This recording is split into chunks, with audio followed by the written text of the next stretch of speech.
नमस्कार मित्रांनो, आज आपण पाहणार आहोत 19व्या शतकातील नास्तिक विचारवंत आणि त्यांचे क्रांतिकारी विचार. चार्ल्स डार्विन उत्क्रांती सिद्धांताचे जनक. त्यांनी दाखवून दिले की जीवनाची विविधता ही देवाच्या कृपेने नव्हे तर नैसर्गिक निवडीमुळे निर्माण झाली. फ्रेडरिक नीत्शे, ज्यांनी जगाला सांगितले, गॉड इज डेड, त्यांनी धर्माशिवायही माणूस स्वतःचे मूल्य निर्माण करू शकतो, असे ठामपणे मांडले.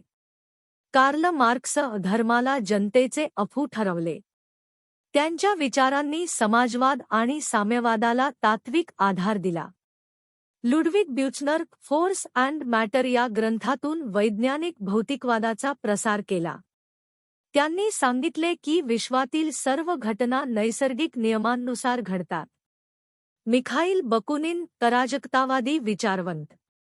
त्यांनी धर्म आणि राज्यसत्तेला माणसाच्या स्वातंत्र्याचे शत्रू मानले.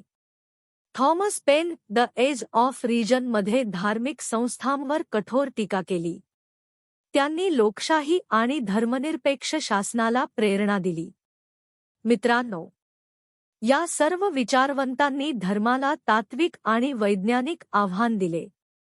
त्यांनी दाखवून दिले की मानवी स्वातंत्र्य, तर्कशुद्धता आणि विज्ञानाधारित शिक्षण हेच समाजाच्या प्रगतीचे खरे आधारस्तंभ आहेत. धन्यवाद.